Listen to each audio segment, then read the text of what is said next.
தமிழ்நாட்டுல எல்லாமே சேஞ்ச் ஆயிடுச்சு. உங்க நகையையும் சேஞ்ச் பண்ணுங்க. உங்க பழைய நகைக்கு கிராமுக்கு 150 ரூபாய் கூடுதலா வாங்கி புது நகை எடுத்துக்கோங்க. அதே கம்மி சேதாரம் தான் உங்க லலிதால மட்டும்தான். ஆச்சி மசாலா எந்த சமையலும் ருசி தேடும் ரகசியம் 20 ரூபாய்.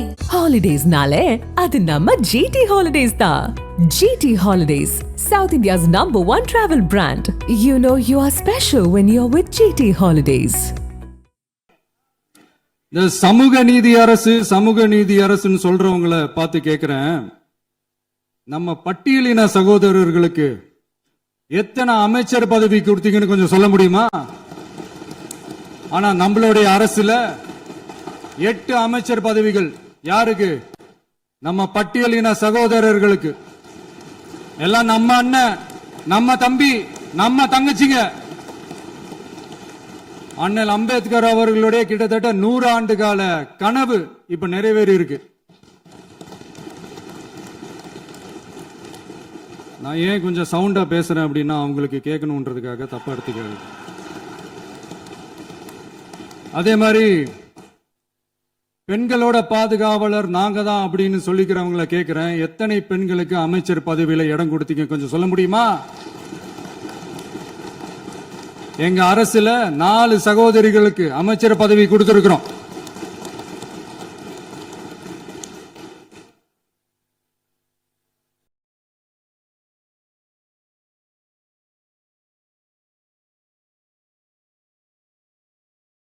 அதனால மக்களால் நிராகரிக்கப்பட்டு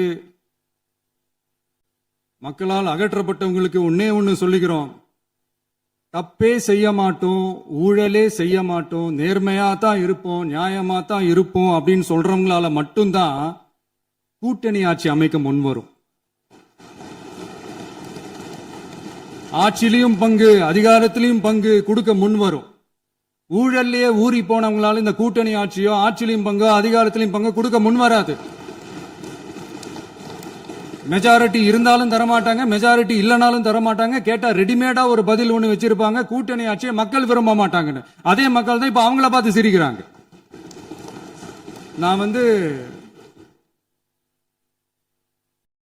பதவி ஏத்த அன்னைக்கு கொஞ்சம் டைம் அவகாசம் கேட்டேன். எதுக்கு கேட்டேன்? நிதி நிலைமை எல்லாம் கொஞ்சம் மோசமா இருக்குது, அதெல்லாம் கொஞ்சம் சரி செஞ்சுக்கிட்டு படிப்படியா கொஞ்சம் கொஞ்சமா நான் கொடுத்த வாக்குறுதிகள்லாம் செயல்படுத்துவேன், அதுக்காக கொஞ்சம் டைம் அவகாசம் கேட்டேன். நான் ஏதோ வேற எதுக்காகவோ வேற யாருக்காகவோ ஏதோ அவகாசம் கேட்ட மாதிரி. அடுத்து இங்க சபையில இல்லாதவங்களை பத்தி பேச வேண்டாம்னு நினைக்கிறேன்.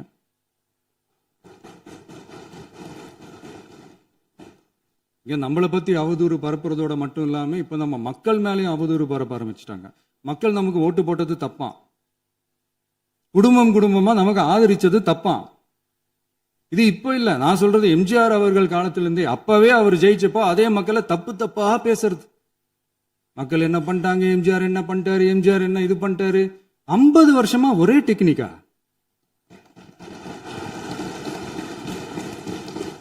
டெக்னாலஜி எல்லாம் மாறி வேற எங்கேயோ போயிட்டு இருக்கு. பஸ்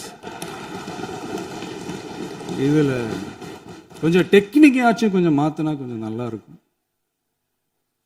அதனால மக்களுக்கு யூஸ்ஃபுல்லா இருக்கிற மாதிரி இந்த ஆக்கப்பூர்வமான கருத்துக்களோ ஆக்கப்பூர்வமான யோசனைகளோ இருந்தா சொல்லுங்க, அதை நாங்க டெஃபரெண்டா எடுத்துக்கிறோம். ஆனா அதை விட்டுட்டு இந்த நக்கலு, நையாண்டி, சம்பந்தம் இல்லாத பேச்சு இதெல்லாம் பேசிட்டு அப்புறம் முதல்வர் பதில் சொல்லல, முதல்வருக்கு பதில் சொல்ல தெரியல அப்படின்னா அப்புறம் என்ன சோஃபா மாடல் ஆட்சியா?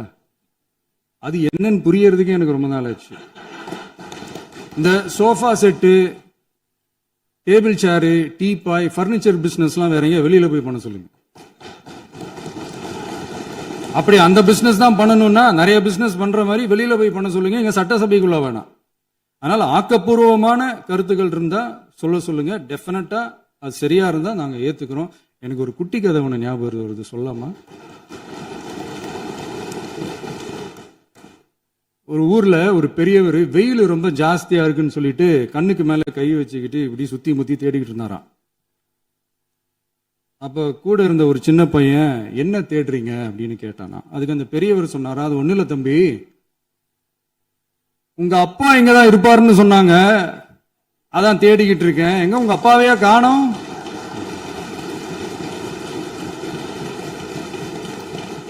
இல்ல அந்த எங்களுக்கும் நக்கலா நையாண்டியா சம்பந்தம் இல்லாத குட்டி கதை இதெல்லாம் எங்களுக்கும் பேச தெரியும். அந்த கதையில பெரியவர் அப்படி சொன்னாராம், தப்பா எடுத்துக்காதீங்க. அந்த கதையில பெரியவர் அப்படி கேட்டாராம். அதனால யாரும் இங்க டென்ஷன் ஆக வேணாம். அதனால இன்னொரு இந்த என்னுடைய உரையை முடிக்கிறதுக்கு முன்னாடி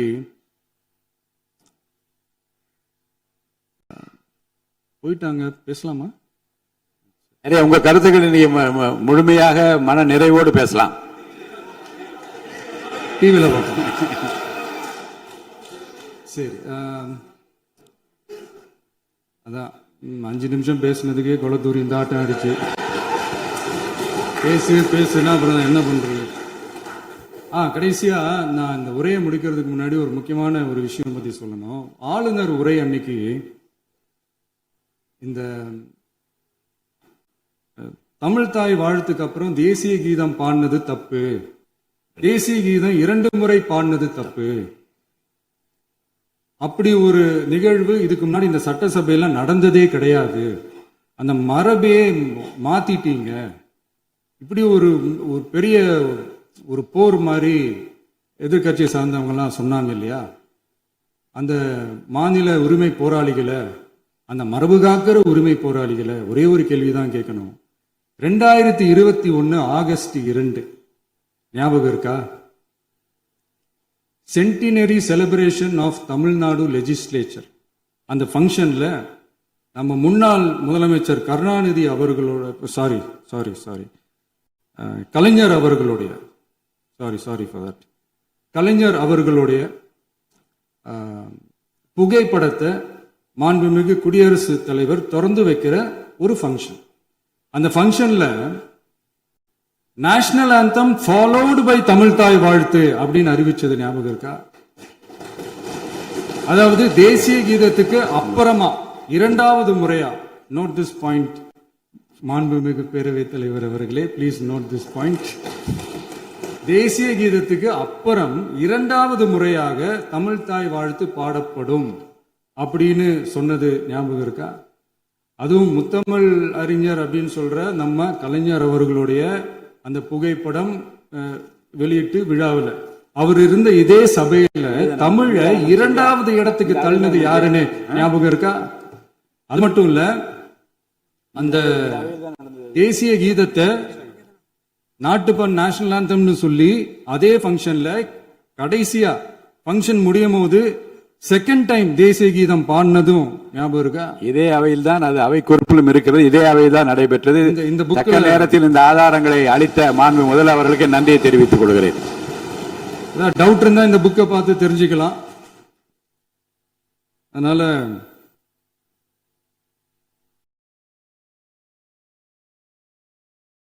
கேட்டா என்ன சொல்லுவாங்கன்னா, அது ஜனாதிபதி கலந்துகிட்ட ஃபங்க்ஷன், அதெல்லாம் அப்படிதான், அதெல்லாம் கண்டுக்க கூடாது அப்படின்னு சொல்லுவாங்க. இதே மாதிரிதான் பேசுறது ஒண்ணு, செய்யறது ஒண்ணு, பேசுறது ஒண்ணு. இதெல்லாம் மக்கள் பார்த்துக்கிட்டு இருக்காங்க. எலெக்ஷனுக்கு முன்னாடி தான் அப்படி செஞ்சுக்கிட்டு இருந்தாங்க, இப்ப எலெக்ஷனுக்கு அப்புறம் அதே தான் செய்யறாங்க. இந்த விஜயையும் சாமானியர்களின் உண்மையான சமூக நீதி அரசையும் அவமானப்படுத்துறதுக்கு தான் அவங்களோட அந்த பொலிட்டிக்கல் சீனியாரிட்டி அது பயன்படுத்துது போல. சரி, செய்யட்டும், நல்லா செய்யட்டும். இப்போ ஆனாலும் நம்மளுடைய மாநில உரிமை, மொழி உரிமை, உத்தம உத்தரர் போல வேஷம் போடுற எதிர்கட்சிக்கு ஒன்றை மட்டும் ஆணித்தரமாக சொல்றோம். உங்களை மாதிரி தமிழ்னு சொல்லிக்கிட்டு, மொழி, பண்பாடு, கலாச்சாரம்னு சொல்லிக்கிட்டு ரெட்டை வேஷம் போடுறவங்க நாங்க கிடையாது.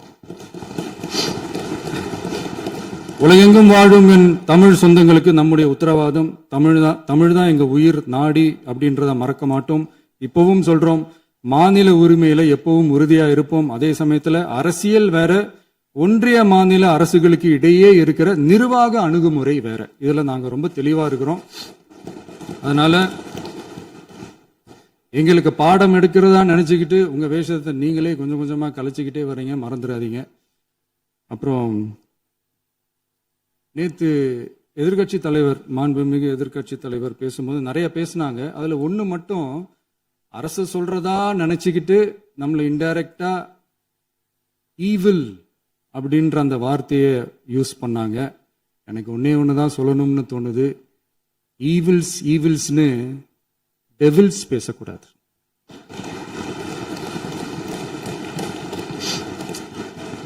அவங்க இருந்திருந்தா ஒரு ஆக்ஷன் பண்ணணும்னு எனக்கு தோணுச்சு.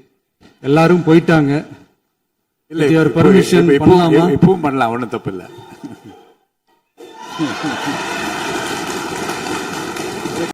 நக்கீரன் டிவிக்கு சப்ஸ்கிரைப் செய்யுங்கள். உங்கள் ஆதரவே எங்கள் பலம். ஆசிரியர்களுக்கு நண்பனாகவும் மாணவர்களுக்கு ஆசானாகவும் திகழும் தேர்வு வழிகாட்டி. ஒவ்வொரு பாடத்திற்கும் அனுபவமிக்க ஆசிரியர்களின் துல்லியமான தெளிவான விடைகள். CNC இருக்கு, தேர்வு பயம் எதற்கு? இது தீரன் பப்ளிஷிங் ஹவுஸ் விற்பனை வெளியீடு.